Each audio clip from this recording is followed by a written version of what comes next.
J'ai vu Dieu exaucer les prières les plus profondes de mon cœur, sans que même ma bouche les exprime. J'ai vu Dieu prendre soin de moi au moment opportun. Et je vais te donner cette gloire ce matin car il est fidèle et juste et bon.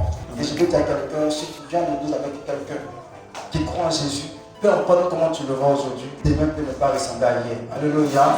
Fais beaucoup attention parce que le Dieu que nous prions est suprême. Dis à ton voisin suprême. C'est même pas qu'il est en train de causer comme ça avec un député bruxellois. C'est même pas que ton voisin c'est un maire à venir. C'est mieux d'avoir des bonnes relations. Alléluia. Je vais te parler de quelque chose qui est simple. On a toujours parlé de ça, on a toujours lu, mais je veux rafraîchir un peu ta mémoire sur moi. Tu vas prendre ta Bible de Matthieu 13 à partir de 17. Ce même jour, Jésus sortit de la maison et s'assit au bord de la mer. Une grande foule s'étant assemblée, il monta dans une barque et il s'assit. Toute la foule se tenait sur le rivage. Il leur parla en parabole sur beaucoup de choses. Et il dit, un semeur sortit pour s'aimer. Comme il s'aimait, une partie de la semence tomba le long du chemin. Les oiseaux vinrent et la mangeaient. Une autre partie tomba dans les endroits pierreux, où elle n'avait pas beaucoup de terre. Elle leva aussitôt parce qu'elle ne trouva pas un sol. Mais quand le soleil parut, elle fut brûlée et sécha, faute de racines. Une autre partie tomba parmi les épines. Les épines montaient et l'étouffaient. Une autre partie tomba dans la bonne terre. Elle donna du fruit, un grain 100, un autre 60, un autre 30. Que celui qui a des oreilles pour entendre, les disciples s'approchaient et lui dit, pourquoi leur parles-tu en parabole? Jésus leur répondit, parce qu'il vous a été donné de connaître les mystères du royaume des cieux. De connaître les mystères du royaume des cieux.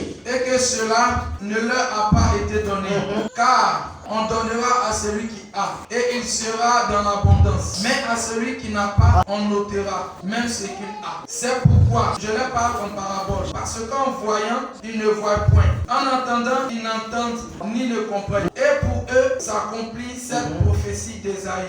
Vous donc, écoutez ce que signifie la parabole du Seigneur. Lorsqu'un homme écoute la parole du royaume et ne la comprend pas, le vilain vient, enlève ce qu'il a été semé dans son cœur. Cet homme est celui qui a reçu la semence. Cet homme est celui qui a reçu la semence au long du chemin. Celui qui a reçu la semence dans les endroits pierreux. Celui qui entend la parole et la reçoit aussitôt avec joie. Mais il n'y a pas de racine en lui-même. Il manque de persistance. Dès que suivait une tribulation ou une persécution à cause de la parole, il trouve une occasion de Il trouve l'occasion de chute.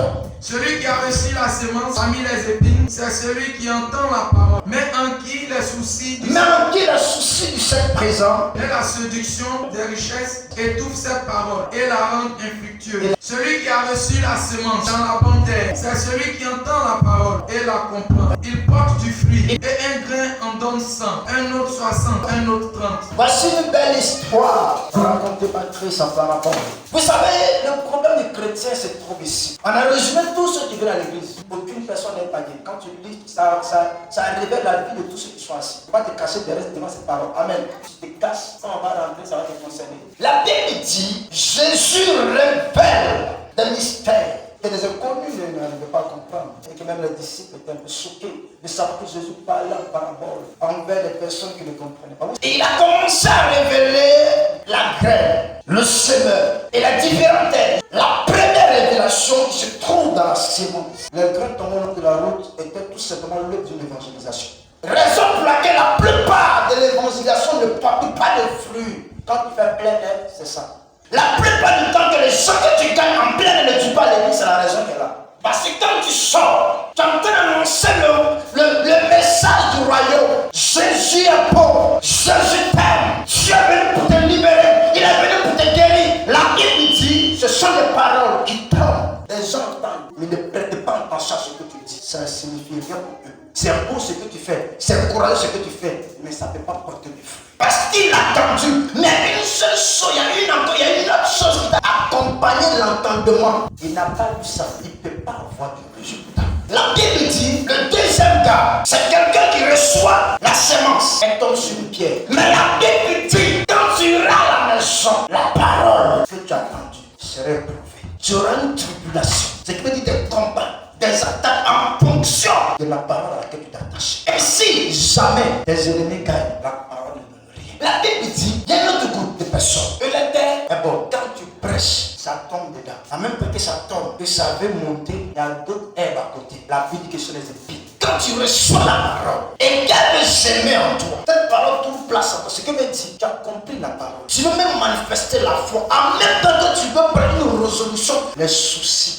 En même temps, problème sur problème. Tous ces problèmes deviendront un souci pour toi. Ou maintenant, tu vas commencer à chercher la solution. En cherchant la solution, tu oublies la parole que tu as entendue qui doit créer en toi quelque chose. Il y a un autre groupe, ils ont reçu la sémence. Les tribulations et la séduction des biens et la richesse. La Bible dit automatiquement, tu commences à voir ceux qui sont dans le monde bien que toi. Ceux qui vivent mal, tu commences à apprécier la vie. La Bible dit, cette séduction de devenir là, vient livrer en toi la parole. La Bible dit, il y a un dernier sort. Et la Bible dit que les sémences qui sont tombées sur ce sol-là ont commencé à produire. Et chaque arbre va donner 60, 30 et 100. Si tu reçois la parole de Christ dans ta vie est une vie arrosée. Mais quelque chose a attiré mon attention. Ceux qui sont à la dernière partie de la sémence, la Bible dit, ils ont attendu la parole et ils ont compris. Ils ont compris que la parole est censée pour eux. Ils ont compris que sans cette parole, ils n'ont pas de vie. Tu cherches un miracle, mais tu oublies ce qui donne miracle. La parole est tellement importante dans la vie du chrétien que c'est la plus grande chose qu'elle méprise en même temps.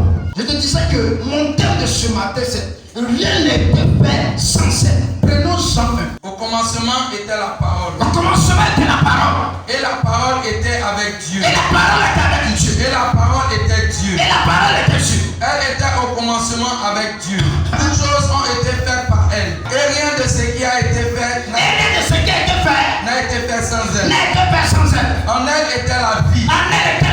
Et la vie était la lumière des hommes. La lumière, lui, dans les ténèbres. Et les ténèbres ne l'ont point reçu.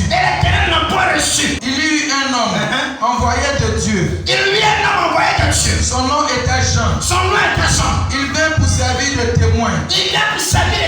Pour un témoignage à la lumière. Afin que tous crût par lui. Il n'était pas la lumière. Mais il parut pour un témoignage à la lumière. Cette lumière était la véritable lumière. Qui en venant dans le monde éclaire tout homme. Elle était dans le monde. Et le monde a été fait par elle. Et le monde ne l'a point connue. Elle est venue chez les siens. Et les siens ne l'ont point reçu. Parole du Seigneur. Alléluia. Je vais t'expliquer pourquoi tu n'as pas de miracle. Amen. Pourquoi tu n'as pas de témoignage. Alléluia. Beaucoup d'hommes ont marché sur la loi de Moïse sans réellement comprendre la loi de Moïse. Ignorance. Beaucoup d'hommes ont marché avec le Dieu d'Abraham, d'Isaac et de Jacob sans vraiment le comprendre, le connaître. Ignorance. Un jour, il est arrivé à quelqu'un qu'on appelait Paul. La Bible dit, il avait la connaissance des Écritures. Il avait le zèle de service à maître. Cet homme, il était ancré dans les Écritures. Mais pour lui, Jésus était un blasphème. Pour lui, Jésus était un démon. Parce qu'il n'avait pas la révélation de la lumière. Alléluia. Il avait la connaissance de la loi de Moïse. Ignorance. Mais un bon sou, la Bible dit, Saul de Tarse a pris le chemin. Il battait quelque part pour aller saisir les chrétiens, pour les tuer.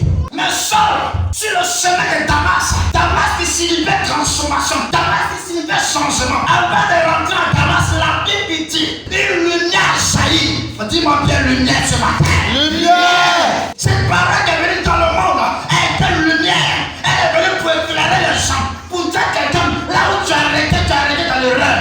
Ce qui est rentré d'abord dans la vie de cet homme qu'on appelle Saul n'était pas d'abord Jésus. C'est la lumière d'abord. Et quand cette lumière est venue dans le monde, elle était venue pour apporter la révélation, la connaissance. Aujourd'hui, beaucoup pensent qu'ils sont en train de servir Dieu. Beaucoup pensent qu'ils sont en train de prier Dieu, mais ils sont en train de se tromper. La Bible dit que c'est la parole que tu vas comprendre. Tu vas faire sortir un arbre de toi. Et là va porter le fruit. Je suis venu dire à quelqu'un, tu n'auras jamais de témoin dans ta vie. Tant que ce qu'on te dit, tu n'as pas compris. Tu n'auras jamais de témoin dans ta vie. Tant que ce qu'on te dit, ça rentre pas et que ça ne reste pas. Regarde, ta bénédiction tout simplement est liée à ton caractère. Si tu changes de caractère, ce que tu demandes, tu l'auras. Je te donne la connaissance sur ta situation. Tout ce qu'on te demande demande, c'est vie le contraire, c'est que l'ennemi veut t'imposer. L'évangile de Christ est dit. On a buté, c'est ça qui t'empêche d'avoir travail. Maintenant, ce matin, je te donne la connaissance. Tu veux servir Dieu, tu le fais. Tu ne veux pas, basta. Il y a ceux qui viennent pour adorer et il y a ceux qui sont là pour recevoir les sacrifices. Maintenant, c'est de la connaissance de Dieu, de la parole que Dieu t'a donnée. Mon fils, lève-toi, c'est bon, lève-toi, c'est bon. C'est cette parole-là qui va faire de toi un homme fou. Quand tu vas l'accepter, quand tu vas comprendre le besoin de Dieu, quand tu vas comprendre pourquoi Dieu veut que tu le sers, quand tu vas te lever, tu vas t'accorder, aucune personne ne pourra se comparer à toi. C'est de là vient l'onction. Même si tu tombes sur un paralytique, il t'assure qu'il marchera. Tu sais que c'est Dieu qui t'a envoyé. Tant que vous allez refuser de comprendre ce qu'on vous dit, quand on vous annonce l'évangile, vous ne laissez pas avancer. Parce que pour vous, quand on vous annonce, même la repentance, c'est un jugement qu'on vous annonce. On te dit arrête de mentir, tu ne peux pas. On te dit arrête de voler. Tu dis papa, c'est comme ça, je suis né. La Bible dit que la lumière, c'est une connaissance, ça éclaire ton ignorance. Ce que tu faisais qui n'était pas bon. Et puis Satan prenait ça pour te détruire là. Depuis la prêcher ça à l'église là, il faut avoir le courage d'arrêter ça. C'est que tu dis que c'est difficile pour toi de changer là. Quand tu vas changer ça, ton histoire va changer. C'est pas difficile, c'est un démon qui te fait croire que tu ne peux pas surpasser ça. Sinon tu peux surpasser. Je vous dis quelque chose. Dieu est capable de changer de vie. La Bible dit que si tu obéis à la voix de l'Éternel, voici les péninsulaires qui vont t'accompagner. Donc quand tu obéis là, tu rentres dans quelque chose. La Bible dit que la foi amène à ce qui n'existe pas. Même si tu ne crois pas que tu vas être béni, quand Dieu te dit, quand tu crois à la miracle, il y a témoignage. La connaissance que tu reçois t'amène à dépasser une limite. Tu pensais que Dieu ne te voyait pas, Dieu te voit. Mais le problème vient de ton incrédulité. Tu ne crois pas aux prières qu'on fait pour toi, tu ne crois pas à la parole de Dieu, mais tu veux qu'on prie pour toi pour être guéri, ça ne peut pas aller.